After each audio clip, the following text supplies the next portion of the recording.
ಶ್ರೀ ಶುದ್ಧ ಬ್ರಹ್ಮಣೇ ನಮಃ.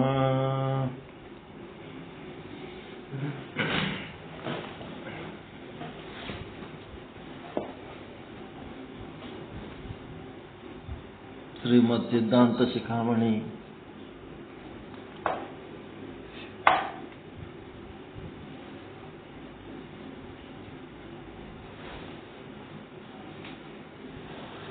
ಶಿವಯೋಗಿ ಶಿವಾಚಾರ್ಯ ವಿರಚಿತ ವಿಶ್ವದ ಸರ್ವಶ್ರೇಷ್ಠ ಧರ್ಮಗ್ರಂಥ, ಸಮಸ್ತ ಸಿದ್ಧಾಂತಗಳಿಗೆ ಶಿಖಾಮಣಿಯಾದಂಥ ಗ್ರಂಥ. ಆದಿ ಜಗದ್ಗುರು ರೇಣುಕಾಚಾರ್ಯರು ಅಗಸ್ತ್ಯ ಮಹರ್ಷಿಯ ಆಶ್ರಮಕ್ಕೆ ಬಂದು ಪರಸ್ಪರ ಧರ್ಮತತ್ವಗಳ ಚರ್ಚೆಯಲ್ಲಿ ಭಾಗವಹಿಸ್ತಾ ಇದ್ದಾರೆ. ನಾನಾ ವಿಧವಾದ ದರ್ಶನ ಪದ್ಧತಿಗಳನ್ನು ಪರಿಚಯಿಸ್ತಾ ಇದ್ದಾರೆ. ಅದರೊಳಗೆ ಸಾಂಖ್ಯ ದರ್ಶನವನ್ನ ಈಗಾಗಲೇ ತಿಳ್ಕೊಂಡಿವಿ. ಈಗ ಯೋಗ ದರ್ಶನದ ಬಗ್ಗೆ ಪರಿಚಯ ಮಾಡಿಕೊಡ್ತಾ ಇದ್ರು. ಯೋಗ ದರ್ಶನದ ಪೈಕಿ ಅಷ್ಟಾಂಗ ಯೋಗವನ್ನು ಅವರು ಆಯ್ಕೆ ಮಾಡಿಕೊಂಡು ಯಮ, ನಿಯಮ, ಆಸನ, ಪ್ರಾಣಾಯಾಮ, ಪ್ರತ್ಯಾಹಾರ, ಧಾರಣ, ಧ್ಯಾನ, ಸಮಾಧಿ, ಈ 8 ಅಂಗಗಳಲ್ಲಿ ಯಮಾಂಗ ಅಂತ ಒಂದನೇ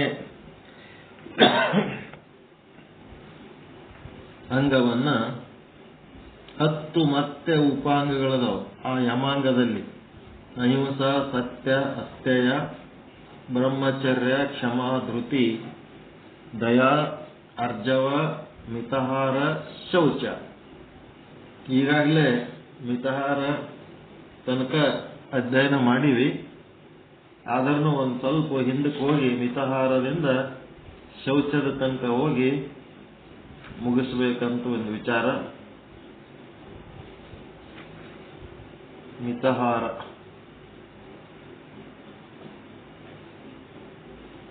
ಒಂಬತ್ತನೇದು ಮಿತಹಾರ. ಮಿತಹಾರ ಆಹಾರ ಮಿತವಾಗಿರಬೇಕು. ಯೋಗ ಸಾಧನೆ ಮಾಡೋರು, ಆಧ್ಯಾತ್ಮ ಸಾಧಕರ ಆಹಾರ ಮಿತವಾಗಿರ್ಬೇಕಂತೇಳಿ, ಈ ದೇಹ ಸಾಮಾನ್ಯ ವಸ್ತು ಅಲ್ಲ, ದೇವನಿಂದ ಅನುಗ್ರಹಿತವಾದ ಕಾಣಿಕೆ. ಅದರ ಸಹಾಯದಿಂದ ಎಲ್ಲವನ್ನೂ ಗಳಿಸಬಲ್ಲೆವು. ಎಲ್ಲನೂ ಗಳಿಸಬಹುದು ನಾವು ಇದರಿಂದ. ಬಂಧ ವಿಮೋಚನೆಗಳು ಅದರಿಂದಲೇ, ಬಂಧನನು ಅದರಿಂದಲೇ, ವಿಮೋಚನನು ಅದರಿಂದಲೇ. ಅದಕ್ಕೆ ಪ್ರಭುದೇವರು ಏನಂದ್ರು, ಈ ದೇಹವೆಂಬುದು ಏನಂದ್ರು, ದೇಹಕ್ಕೆ ತುಂಬಿದ ಬಂಡಿ ಅಂತಂದ್ರು. ಈ ದೇಹ ಒಂದು ತುಂಬಿದ ಬಂಡಿ. ಈ ಬಂಡಿ ಒಳಗಲಿಂತ ನೀವು ಏನ್ ಬೇಕಾದ ಸಾಧನೆ ಮಾಡಬಹುದು ಅಂತ. ನಾವು ಪ್ರಾಪಂಚಿಕರೇ ಆಗಲಿ ಪರಮಾರ್ಥಿಗಳೇ ಆಗಲಿ ನಮಗೆ ಅವಶ್ಯವಾದುದು ದೇಹ. ಸನ್ಯಾಸಿಗಳಾಗ್ಯಾರ ಅಂತಂದ್ರೆ ಅವರಿಗೂ ದೇಹನೇ ಬೇಕು, ಸಂಸಾರಿಗಳಾದ್ರೆ ಅವರಿಗೂ ದೇಹನೇ ಬೇಕು. ದೇಹ ಇಲ್ಲ ಅಂತಂದ್ರೆ ಏನು ಮಾಡೋಕ್ಕಾಗಲ್ಲ. ಅದನ್ನ ಆರೋಗ್ಯದಿಂದ ಇಟ್ಟುಕೊಳ್ಳುವುದು ನಮ್ಮ ಕರ್ತವ್ಯ. ಆರೋಗ್ಯ ಚೆನ್ನಾಗಿ ಇಟ್ಟುಕೊಳ್ಳೋದು ನಮ್ಮ ಡ್ಯೂಟಿ. ಅದು ಬಾಯಿ ಇದೆ ಅಂತ ಮನಸ್ಸಿಗೆ ಬಂದಂತೆ ತಿಂದರೆ ದೇಹ ಬಾಳುವುದಾದರೂ ಹೇಗೆ? ನಾಲಿಗೆ ಹಾಗೂ ದೇಹ ವಿರುದ್ಧ. ನಾಲಿಗೆಗೆ ರುಚಿ ಇದ್ದದ್ದು ದೇಹಕ್ಕೆ ಅಹಿತ, ದೇಹಕ್ಕೆ ಹಿತವಾಗಿರೋಂಥದ್ದು ನಾಲಿಗೆಗೆ ರುಚಿ ಇರಲ್ಲ. ಈ ಥರದ ಇದೆ ಸಮಸ್ಯೆ. ಅದಕ್ಕೆ ನಾಲಿಗೆ ರುಚಿಯಾದುದು ಸಾಮಾನ್ಯವಾಗಿ ದೇಹಕ್ಕೆ ಪಥ್ಯವಾಗಿರೋದಿಲ್ಲ. ನಾವು ನಾಲಿಗೆ ಬೆನ್ನು ಹಿಡಿದರೆ ಸಾಕು, ದೇಹ ಕೆಡುವುದು, ರೋಗ ರುಜಿನಗಳು ಅಲ್ಲೇ ಬಿಡುಬಹುದು, ದೈಹಿಕ ಶಕ್ತಿ ಉತ್ಸಾಹ ವಿನಾಶವಾಗುವುದು. ಆಗ ಏನು ಸಾಧಿಸಬಹುದು? ಭೋಗ ಮೋಕ್ಷಗಳೆರಡೂ ಕೈ ಬಿಡುವವು. ಜೀವ ಬರೀ ದುಃಖಾಬ್ದಿಯಲ್ಲಿ ಬಿದ್ದು ಪರಿತಪಿಸುತ್ತದೆ. ನಾಲಿಗೆ ಚಟಕ್ಕೆ ಬಿದ್ದವರು ಏನೇನೋ ತಿನ್ಕೋತ ಏನೇನೋ ಆಗಿಬಿಡ್ತಾರೆ. ಭೋಗ ಇಲ್ಲ, ಭೋಗನೂ ಕೈ ಕೊಡ್ತದೆ, ಮೋಕ್ಷನೂ ಕೈ ಕೊಡ್ತದೆ. ಗುಟ್ಕ ತಿಂದವ್ರದ್ದು ನಾಲಿಗೆ ಒಂದು ಸ್ವಲ್ಪ ಸುಡ ಚಹಾ ಕುಡಿಲಕ್ಕೆ ಬರಂಗಿಲ್ಲ ಅವ್ರಿಗೆ. ಬಿಸಿ ಬಿಸಿ ಚಹಾ ಕೊಟ್ರ ಆರಿಸಿ ಕುಡಿತಾರವ್ರು. ಯಾವಾಗಾರ ಖಾರ ಐಟಮ್ಗಳು ತಿನ್ಲಕ್ ಬರಲ್ಲ, ನಾಲ್ಗೆ ಎಲ್ಲ ಕೊಳತು ಹೋಗ್ಬಿಟ್ಟಿರ್ತಾವ.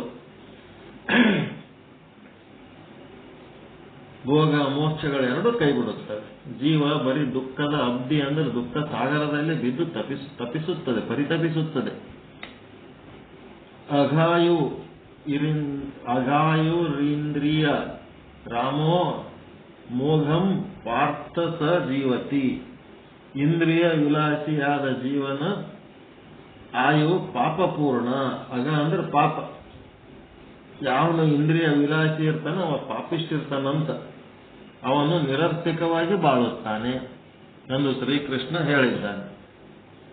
ಇಂದ್ರಿಯಗಳನ್ನು ಸಂತುಷ್ಟಗೊಳಿಸುವ ಬಯಕೆ ನಮಗೆ ಬೇಡ.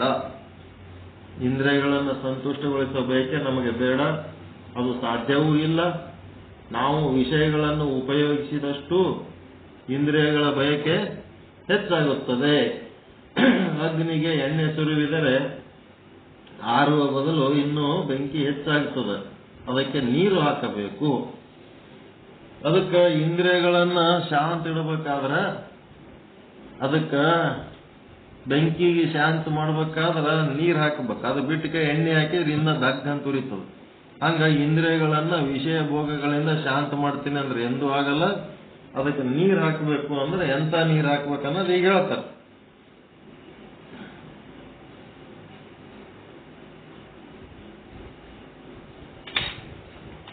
ಇಂದ್ರಿಯಗಳ ಬಯಕೆಗೆ ನಿರ್ಬಂಧನೆ ಹಾಕಬೇಕು. ಈ ನಿರ್ಬಂಧನೆಯ ಮಿತಿ. ರಸನೇಂದ್ರಿಯ ಇದೆ, ನಾವು ಎಷ್ಟೇ ತಿನ್ನಲಿ ಅದಕ್ಕೆ ತೃಪ್ತಿ ಇಲ್ಲ. ನಾವು ತಿನ್ನುತ್ತಾ ಹೋದಂತೆ ಅದರ ದಾಹ ಹೆಚ್ಚಾಗುತ್ತದೆ, ದೇಹ ಕೆಡುತ್ತದೆ. ಅದಕ್ಕೀಗ ಪರಿಮಿತಿ ಅಥವಾ ನಿರ್ಬಂಧನೆ ಹಾಕಬೇಕು. ಅದೇನು? ಮಿತಾಹಾರ. ನಾವು ಸೇವಿಸಬೇಕಾದ ಆಹಾರ ಮಿತಿಯನ್ನು ನಮಗಾಗಿ ಇನ್ನೊಬ್ಬರು ನಿರ್ಧರಿಸಬೇಕಿಲ್ಲ. ಆಹಾರ ಅಂತಂದ್ರೆ ಬರೀ ಅನ್ನ ಸಾರು ರೊಟ್ಟಿ ಚಪಾತಿ ಅಷ್ಟೇ ಅಲ್ಲ. ದೃಶ್ಯಗಳು ಕಣ್ಣಿನ ಆಹಾರ, ಸ್ಪರ್ಶಗಳು ಚರ್ಮದ ಆಹಾರ, ರುಚಿಗಳು ನಾಲಿಗೆಯ ಆಹಾರ, ಗಂಧಗಳು ಮೂಗಿನ ಆಹಾರ, ಶಬ್ದಗಳು ಕಿವಿಯ ಆಹಾರ, ಬಯಕೆಗಳು ಮನಸ್ಸಿನ ಆಹಾರ. ಈ ರೀತಿ ಆಹಾರಗಳಿರ್ತಾವಲ್ಲ, ಆ ಆಹಾರಗಳು ಹೆಂಗಿರ್ಬೇಕು? ಹಿತಮಿತವಾಗಿರ್ಬೇಕು. ನಾವು ಸೇವಿಸಬೇಕಾದ ಆಹಾರ ಮಿತಿಯನ್ನು ನಮಗಾಗಿ ಇನ್ನೊಬ್ಬರು ನಿರ್ಧರಿಸಬೇಕಾಗಿಲ್ಲ. ನಾವೇ ನಮ್ಮ ದೇಹದ ಬಲಾಬಲಗಳನ್ನು ಅರಿತು ನಿರ್ಧರಿಸಬೇಕು. ನಮ್ಮ ಶಕ್ತಿ ಅಂಗದ ಎಷ್ಟು ತಿಂದ್ರೆ, ಏದು ತಿಂದ್ರೆ, ಯಾವಾಗ ತಿಂದ್ರೆ ನಮ್ಮದು ಜೀರ್ಣ ಆಗ್ತದ ಅನ್ನೋದು ನಾವೇ ತಿಳ್ಕೊಂಡು ನಿರ್ಧರಿಸಬೇಕು. ಒಬ್ಬ ಒಕ್ಕಲಿಗನಿದ್ದಾನೆ, ಅವನ ದೈಹಿಕ ಶಕ್ತಿ ಹೆಚ್ಚಿಗೆ ಇದೆ, ಅವನ ಪಾಚಕಾಂಗಗಳು ಬಲವಾಗಿವೆ. ಅವನಿಗೆ 10 ರೊಟ್ಟಿಗಳೇ ಮಿತಿಯಾದ ಆಹಾರ. ದಿನವಿಡೀ ಆಫೀಸಿನಲ್ಲಿ ಕುಳಿತು ಕೆಲಸ ಮಾಡುವ ಕಾರ್ಮಿಕನಿಗೆ ಪಾಚಕಾಂಗಗಳು ಅಷ್ಟು ಶಕ್ತಿಯುತವಿಲ್ಲ. ಅವನಿಗೆ 2 ರೊಟ್ಟಿಗಳು ಅಪಕ್ವವಾಗಿ ಉಳಿದು ಅನೇಕ ವಿಧವಾದ ರೋಗಗಳಿಗೆ ಎಡೆ ಮಾಡಿಕೊಡುತ್ತದೆ. ಅಷ್ಟೇ ಅಲ್ಲ, ಇದ್ದವರು ಹೀಗೆ ಅಗತ್ಯಕ್ಕಿಂತ ಹೆಚ್ಚು ತಿಂದು ಚೆಲ್ಲಿ ಹಾಕಿ ಹಾಳು ಮಾಡಿದಾಗ ರಾಷ್ಟ್ರದಲ್ಲಿ ಅನ್ನದ ಅಭಾವ ತಲೆದೋರುತ್ತದೆ. ಏನು ಮಾಡಿತು? ತಲೆದೋರದೆ ಏನು ಮಾಡಿತು? ಎಲ್ಲಾ ವಿಧಗಳಲ್ಲೂ ಜಾಣರಾಗಿ ವರ್ತಿಸಿದರೆ ಮಾತ್ರ ನಮ್ಮ ಬಾಳು ಸುಖಕರವಾಗುತ್ತದೆ. ಏನು ತಿನ್ನಬೇಕು, ಹೇಗೆ ತಿನ್ನಬೇಕು, ಇವರನ್ನ ಚೆನ್ನಾಗಿ ಅರಿತಿರಬೇಕು. ದೇಹಕ್ಕೆ ಎಲ್ಲ ಪದಾರ್ಥಗಳು ಒಳಿತಲ್ಲ. ಕೆಲವು ಅಹಿತವಾದರೆ ಇನ್ನು ಕೆಲವು ಹಿತ. ಈಗಿನ ವೈಜ್ಞಾನಿಕ ದೃಷ್ಟಿಯಿಂದ ಹೇಳಬಹುದಾದರೆ ದೇಹಕ್ಕೆ ಎಲ್ಲ ಬಗೆಯ ಕರಿದ ಪದಾರ್ಥಗಳು ಅಹಿತ. ತೀಕ್ಷ್ಣವಾದ ಹುಳಿ, ಸಿಹಿ, ಖಾರ ಕೆಡುಕು. ಒಣಗಿದ, ಹಳಸಿದ, ಕೊಳೆತ ಪದಾರ್ಥಗಳಿಂದ ವಿವಿಧ ಬಗೆಯ ರೋಗ ಬೆಳೆದುಕೊಳ್ಳುತ್ತವೆ.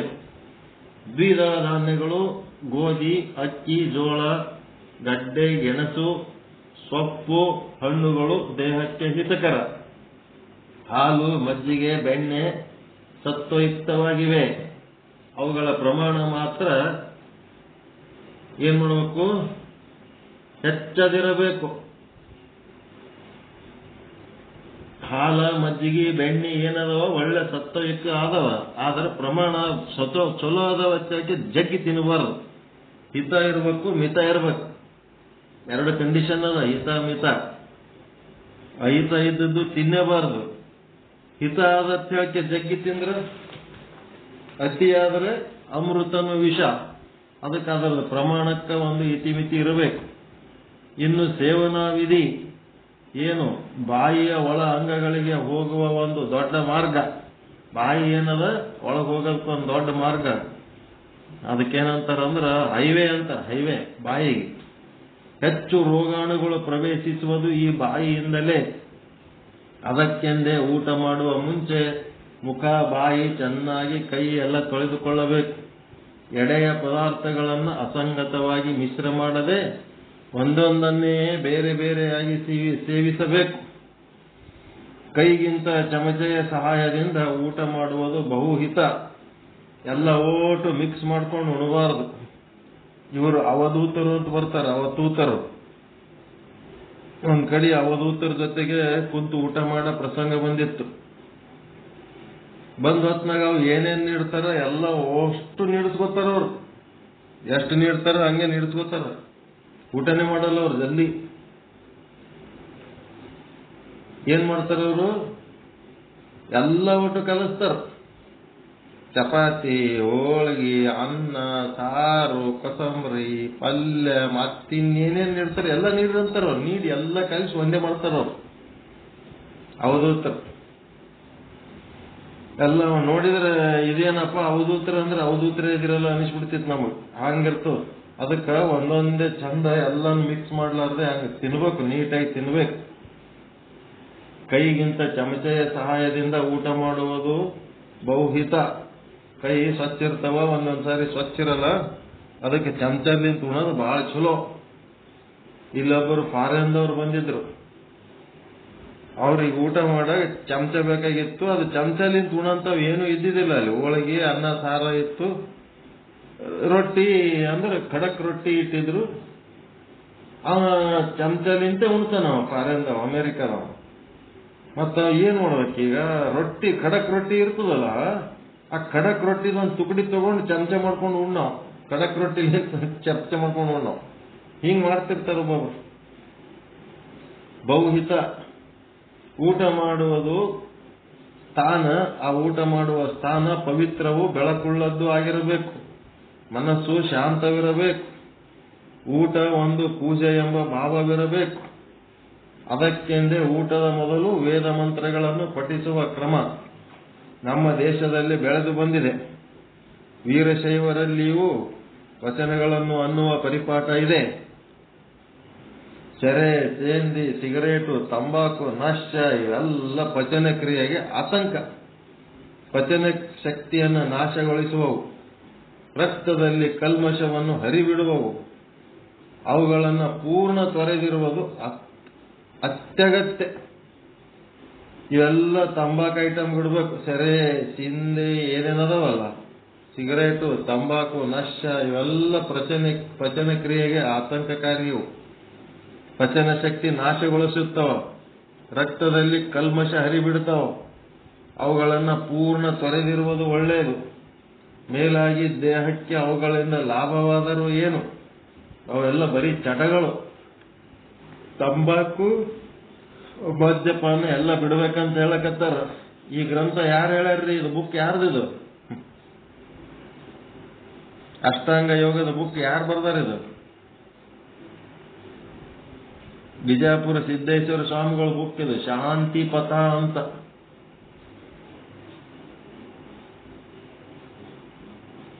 ಇದು ಸಿಕ್ತಂದ್ರೆ ತಗೊಳ್ರಿ, ನೋಡ್ರಿ. ಇದು ಬುಕ್ ಎಷ್ಟು ಸಿಂಪಲ್ ಬುಕ್ ಅದು, ಶಾಂತಿ ಪಥ. ನಾನು ನೋಡಿದ್ರೆ ಏನದ ಏನೋ ಅನ್ನಿಸ್ತು. ಸಾದಾ ಅದ ಅಂತ ತಿಳ್ಕೊತೀವಿ, ಒಳಗೆ ಬಹಳ ಪವರ್ಫುಲ್ ಬುಕ್ ಅದ ಇದು. ಅಲ್ಲಿ ಬಿಜಾಪುರಕ್ಕೆ ಹೋದ್ರೆ ತರಿಸುವರಿ.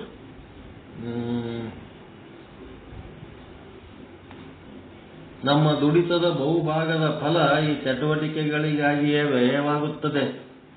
ಒಂದೊಂದು ಚಿಕ್ಕ ಹಳ್ಳಿಯು ಲಕ್ಷ ಲಕ್ಷ ಧನವನ್ನು ತೆರುತ್ತಿದೆ ಈ ಒಂದು ದುಶ್ಚಟಗಳಿಗಾಗಿ. ಇವುಗಳಿಗಾಗಿಯೇ ಹೀಗಿರುವಾಗ ಹಳ್ಳಿಗಳು ಸ್ವಾವಲಂಬಿಯಾಗುವುದಾದರೂ ಹೇಗೆ? ತಮ್ಮ ಮಕ್ಕಳು ಶಿಕ್ಷಣದಿಂದ ಒಂದು ದುಡ್ಡನ್ನು ಖರ್ಚು ಮಾಡದ 4 ಜನರ ಹೊಟ್ಟೆಗಾಗಿ ಪೂರ್ಣ ಆಹಾರ ಪಡೆಯಲಾಗದ ಈ ಹಿರಿಯ ಜನ ತಮ್ಮ ಅಸಂಬದ್ಧ ಚಟಗಳಿಗಾಗಿ ಮನಬಂದಂತೆ ಧನ ತೂರುವುದು ಎಂಥ ಮೂರ್ಖತನ.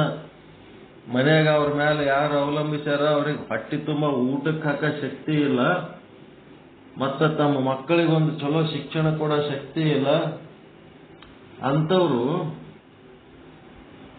ಈ ಒಂದು ಚಟಕ್ಕೆ ಎಷ್ಟು ಬೇಕಷ್ಟು ರೊಕ್ಕ ಹಾಕ್ತಾರಲ್ಲ, ಇದು ಏನು ದಡ್ಡತನ ಅಂತ.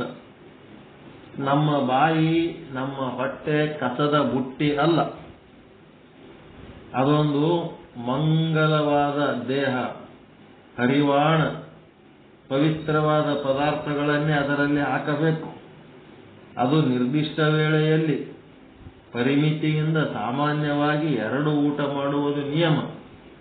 2 ಊಟಗಳ ಮಧ್ಯೆ ಸಾಧಾರಣ 6 ತಾಸು ಅಂತರವಿರಬೇಕು. ನಿಮ್ಮ 2 ಊಟದಾಗ ಎಷ್ಟು ತಾಸು ಅಂತರ ಅದರಿ ನೋಡ್ರಿ. ಜಠರಾಶಯ ಒಂದು ಚೀಲ, ಅದರ ಶಕ್ತಿಯ ಪರಿಮಿತ. ಅದಕ್ಕಾಗಿ ಸರಿಯಾಗಿ ಆಹಾರ ತೆಗೆದುಕೊಳ್ಳಬೇಕು. ಹಾಗೆ ತೆಗೆದುಕೊಂಡ ಆಹಾರ ಪರಿಪೂರ್ಣವಾಗಿ ಜಠರಾಶಯದಿಂದ ಕರುಳು ಸೇರಿ ಮುಂದೆ ಸಾಗಲು 6 ತಾಸು ಬೇಕು. ಆ 6 ತಾಸುಗಳ ಮಧ್ಯದಲ್ಲಿ ನೀರನ್ನು ಬಿಟ್ಟರೆ ಏನನ್ನು ತೆಗೆದುಕೊಳ್ಳುವುದು ಸೂಕ್ತವಲ್ಲ. ಅಂದರೆ ಮಾತ್ರ ತಿಂದ ಅನ್ನ ರಕ್ತಗತವಾಗುತ್ತದೆ. ಹಾಗೆ ಕಂಟಿನ್ಯೂ ತಿನ್ಕೋತಿದ್ರೆ ಅದು ರಕ್ತನೇ ಆಗಂಗಿಲ್ಲ. ದೈಹಿಕ ಮಾನಸಿಕ ಶಕ್ತಿ ಬರುತ್ತದೆ. 6 ತಾಸು ಗ್ಯಾಪ್ ಕೊಡ್ಬೇಕಂತ ನೋಡ್ರಿ.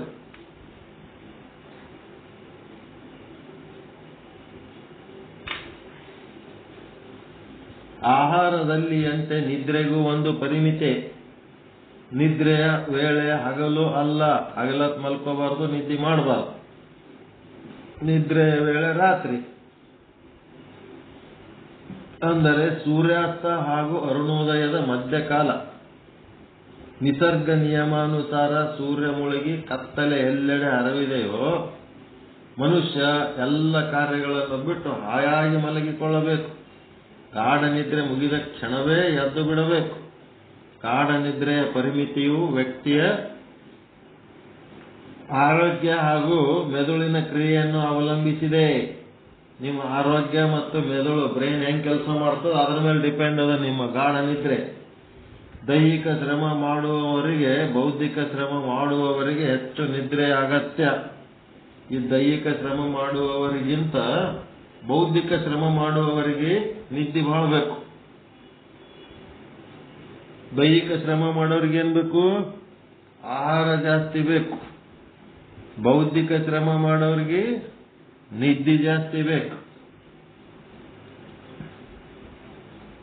ದೈಹಿಕ ಶ್ರಮ ಮಾಡುವವರಿಗಿಂತ ಬೌದ್ಧಿಕ ಶ್ರಮ ಮಾಡುವವರಿಗೆ ಹೆಚ್ಚು ನಿದ್ರೆ ಅವಶ್ಯಕತೆ. ಏಕೆ ಗೊತ್ತೇ? ನಿದ್ರೆ ಎಂದರೆ ಮೆದುಳಿನ ವಿಶ್ರಾಂತಿ. ದೈಹಿಕ ಶ್ರಮ ಮಾಡುವವರು ಮೆದುಳಿಗೆ ದೈಹಿಕ ಶ್ರಮ ಮಾಡುವವರ ಮೆದುಳು ಹೆಚ್ಚು ದಣಿಯುವುದಿಲ್ಲ. ವಿಚಾರ ಮಾಡುವ ಬುದ್ಧಿಜೀವಿಗಳ ಮೆದುಳು ಮಾತ್ರ ದಣಿದುಕೊಳ್ಳುತ್ತದೆ. ಆ ದಣಿವಿನ ನಿವಾರಣೆಗಾಗಿ ಹೆಚ್ಚು ನಿದ್ರೆ ಅಗತ್ಯ. ಅದು ಸಾಧ್ಯವಾಗದಿದ್ದರೆ ಹೃದಯ ಸಂಬಂಧಿ ರೋಗಗಳು ಬೆಳೆಯುತ್ತವೆ. ಮತಿ, ಭ್ರಮಿಸುವುದು, ಸಿಡುಕುತನ, ಉನ್ಮಾದಗಳು ಹೆಚ್ಚಾಗುತ್ತವೆ. ಈ ವ್ಯವಹಾರಗಳು ಮಿತಗೊಳ್ಳಬೇಕು. ಬಿಡದೆ ದಿನವಿಡೀ ಶ್ರಮಿಸುವುದು ತರವಲ್ಲ. ಕಂಟಿನ್ಯೂಸ್ ದುಡಿಬಾರ್ದು. ರೊಕ್ಕ ಬರ್ತದಂತ ಹೇಳಕ್ಕೆ 2 ಶಿಫ್ಟ್ 16 ತಾಸು 20 ತಾಸು ದುಡಿಲಕ್ಕೆ ಹೋಗಬಾರ್ದು. ಅದರೊಳಗೂ ಒಂದು ಲಿಮಿಟ್ ಇರಬೇಕು. ಶ್ರಮ ವಿಶ್ರಾಮಗಳು ಒಂದರ ಹಿಂದೆ ಇನ್ನೊಂದು ಸಾಗಬೇಕು. ಮನುಷ್ಯ ಬರೀ ಯಂತ್ರವಲ್ಲ, ಅವನಲ್ಲಿ ಮನಸ್ಸು ಇದೆ, ಭಾವನೆಗಳಿವೆ. ಅವನಿಗೆ ವಿನೋದ, ನಗು, ಆಟಗಳೂ ಬೇಕು. ಅವನು ಮಾಡುವ ಕಾರ್ಯ ಸ್ವಯಂ ಪ್ರೇರಿತವಾಗಿರಬೇಕು. ಆಗ ಮಾತ್ರ ಆ ಕಾರ್ಯದಲ್ಲಿ ನಿಧಾನವಾಗಿ ಪರಿಣಿತಿ ಪಡೆಯಬಲ್ಲ. ಅವನು ಸ್ವಂತ ಇಂಟ್ರೆಸ್ಟ್ಲಿಂತ ಏನ್ ಮಾಡ್ತಾನ ಅದ್ರಾಗ ಅವನಿಗೆ ಒಂದು ಸ್ಕಿಲ್ ಡೆವಲಪ್ ಆಗ್ತದ. ಯಾರೋ ಮಾಡ್ತಾರ, ಯಾರೋ ಹೇಳ್ತಾರ ಮಾಡಿದ್ರೆ ಮನಸ್ಸು ಮಾಡ್ತಾನ. ಒಟ್ಟಿನಲ್ಲಿ ದೇಹದ ಮನದ ಆರೋಗ್ಯವರ್ತನೆಗೆ ಸಹಾಯಕವಾದರೆ ಅದು ಮಿತಾಹಾರ, ಮಿತನಿದ್ರ, ಮಿತ ವ್ಯವಹಾರ. ಆರೋಗ್ಯ ಕೆಡಿಸುವಂತ ಇದ್ರೆ ಮಾತ್ರ ಎಂತ ಒಳ್ಳೆ ಆಹಾರವೇ ಇರಲಿ, ವ್ಯವಹಾರವೇ ಇರಲಿ, ಅದು ವರ್ಜ್ಯ. ಎಷ್ಟೇ ಚಲೋ ಆಹಾರ ಇದ್ರೂ ನಮ್ಮ ಆರೋಗ್ಯ ಕೆಡ್ತು ಅಂದ್ರೆ ಅದು ತಿನ್ನಬಾರದು. ಮತ್ತ ನಮ್ಮ ಮನಸ್ಸು ಕೆಡ್ತಿತ್ತು ಅಂತಂದ್ರೆ ಏನ್ ಮಾಡಬಾರ್ದು, ಅಂತ ವ್ಯವಹಾರಗಳು ಮಾಡಬಾರ್ದು ಅಂತ ಹೇಳಿದರು. ಶೌಚ 10ನೇದ್ದು ಇದು ಉಪಾಂಗ, ಯಮಾಂಗದ ಉಪಾಂಗ ಇದು ಶೌಚ. ಶೌಚ ಎಂದರೆ ಸ್ವಚ್ಛತೆ. ಇದು 2 ವಿಧ, ಒಂದು ಬಾಹ್ಯ, ಇನ್ನ ಒಂದು ಅಂತರ್. ನಾವು ವಾಸಿಸುವ ಮನೆ ಸುತ್ತಲಿನ ಪ್ರದೇಶ ಸ್ವಚ್ಛವಾಗಿರಬೇಕು. ಕಸ ಕಡ್ಡಿ, ಮಲೆತ ನೀರು, ಕೊಳೆತ ಎಲೆ, ತಿಪ್ಪೆ, ಕಸ, ಕಕ್ಕಸ ಇವೆಲ್ಲ ಎಲ್ಲಿ ಇರಬಾರದು. ಇರುವ ಮನೆ ಸಣ್ಣದಿದ್ದರೂ ಚಿಂತೆ ಇಲ್ಲ, ಯಥೇಚ್ಛವಾಗಿ ಗಾಳಿ ಬೆಳಕು ಅಲ್ಲಿ ಬರುತ್ತಿರಬೇಕು. ದೇಹವು ಒಂದು ಮನೆಯೇ, ಅದರ ಸ್ವಚ್ಛತೆಯು ಜಲದಿಂದ, ಮಣ್ಣಿನಿಂದ ಶೌಚವಾಚರಿಸಿದ ಬಳಿಕ ಕೈಗಳನ್ನ, ತಂಬಿಗೆಯನ್ನ ಮಣ್ಣು ನೀರುಗಳಿಂದ ಶುದ್ಧಗೊಳಿಸಬೇಕು. ಸ್ನಾನದ ಒಂದು ದಿನವೂ ತಪ್ಪಬಾರದು. 1-2 ತಂಬಿಗೆ ನೀರಿನಿಂದ ಸ್ನಾನವಾಗುವುದಿಲ್ಲ. ದೇಹದ ಮೇಲೆ ಹೆಚ್ಚು ನೀರು ಬಿದ್ದರೂ ದೇಹ ಚೇತರಿಸುತ್ತದೆ. ನೀರು ಮೇಲ್ಮೇಲೆ ಜಾಸ್ತಿ ಬಿದ್ದಷ್ಟು ಒಳ್ಳೆಯದು. ಉತ್ಸಾಹ ಬೆಳೆದುಕೊಳ್ಳುತ್ತದೆ. ಬಳಿಕ ಶುಭ್ರವಾಗಿ ಮಲಿನವಲ್ಲದ ಮಡಿ ವಸ್ತ್ರ ಧರಿಸಬೇಕು. ಇದು ಬಾಹ್ಯ ಶೌಚ. ಮನದ ಕಲ್ಮಿಷ ತೆಗೆಯುವುದು ಅಂತರ್ ಶೌಚ. ಅಜ್ಞಾನ, ಕಾಮ, ಕ್ರೋಧ, ಅಹಂಭಾವಗಳೇ ಮನದ ಕಲ್ಮಶಗಳು. ಧ್ಯಾನವು ಆ ಕಲ್ಮಶಗಳನ್ನ ಕಳೆಯುವ ಸ್ನಾನ. ಧ್ಯಾನ ಮಾಡಬೇಕು. ದಿನವೂ ಅದನ್ನು ಆಚರಿಸಿದರೆ ಮನವು ಪರಿಶುದ್ಧವಾಗುತ್ತದೆ. ದೇವನ ಬೆಳಕು ಅದರಲ್ಲಿ ಪ್ರತಿಫಲಿಸುತ್ತದೆ. ಆಗ ದಿವ್ಯಾನಂದ ಉಂಟಾಗುತ್ತದೆ. ಇಲ್ಲಿಗೆ 10 ವಿಧವಾದ ಯಮಾಂಗ ಮುಗಿಯಿತು. ಅದಕ್ಕೆ ಸ್ವಚ್ಛ ಇರಬೇಕು ಅಂತ ಹೇಳ್ತಾರೆ. ಮನಸ್ಸು ಸ್ವಚ್ಛ ಇಟ್ಕೋಬೇಕು, ಶರೀರನು ಸ್ವಚ್ಛ ಇಟ್ಕೋಬೇಕು ಅನ್ನಂತ ಒಂದು ಹೇಳಿ ಯಮಾಂಗ ಮುಗಿಸಿ ನಾಳೆಲಿಂತ ನಿಯಮಾಂಗ ಏನ್ ಹೇಳ್ತದೆ ನೋಡ್ಬೇಕು.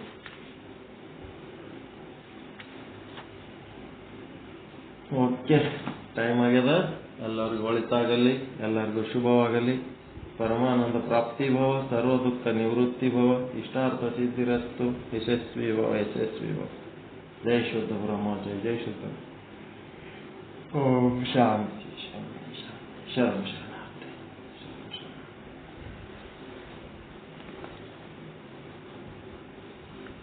ಇದುವರೆಗೆ ಶುದ್ಧ ಬ್ರಹ್ಮೇಶ್ವರ ಶ್ರೀ ಶರಣ ಮಹಾಸ್ವಾಮಿಗಳು, ಶ್ರೀ ಸಿದ್ದೇಶ್ವರ ಸ್ವಾಮಿಗಳವರ ವಿರಚಿತವಾದ ಶ್ರೀ ಸಿದ್ಧಾಂತ ಶಿಖಾಮಣಿಯ ವಿಷಯದಲ್ಲಿ ಈ ಯಮ ನಿಯಮಗಳನ್ನ ಹೇಳ್ತಾ, ಈ ಯಮದಲ್ಲಿ ಬರುವ ಇಂದ್ರಿಯಗಳ ನಿಗ್ರಹ ಹಾಗೂ ಶೌಚಗಳನ್ನ ತಿಳಿಸಿಕೊಟ್ರು. ಇಂದ್ರಿಯಗಳ ನಿಗ್ರಹ, ದೃಶ್ಯಗಳನ್ನು ನೋಡುವುದು ಕಣ್ಣಿಗೆ ಆಹಾರ, ಶಬ್ದಗಳು ಕಿವಿಗೆ ಆಹಾರ, ವಾಸನೆ ಮೂಗಿಗೆ ಆಹಾರ, ಬಯಕೆಗಳು ಮನಸ್ಸಿಗೆ ಆಹಾರ.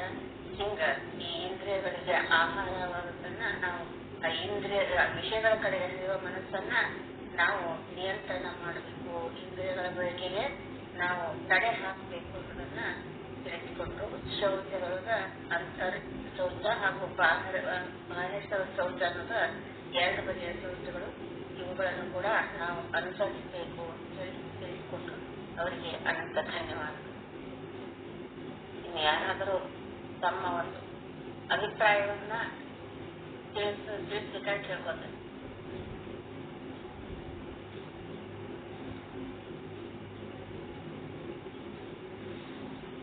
ಎಲ್ಲರಿಗೂ ನಿದ್ದೆಗೊಂದು ಅದು ಯಾವ ಅಭಿಪ್ರಾಯ ಹೇಳ್ತಾರೆ ಮಕ್ಕೊಂಡ್ಬಿಡ್ರಿ. ಶುಭಮಸ್ತು.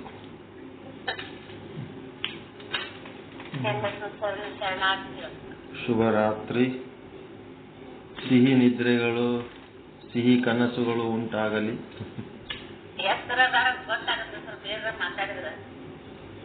ಬೇಕಾಗಿಲ್ಲ, ಚಂದ ನಿದ್ದೆ ಎತ್ತಿರ್ ಸಾಕು. ಜೋಗಳ ಹಾಡ್ದಂಗೆ ಆಗ್ತದ, ಮಕ್ಕೊಂಡ್ಬಿಡ್ತಾರ. ಆಯ್ತು. ಯಾತ್ರಿದ್ದು ಏನು ಮಾಡೋದು?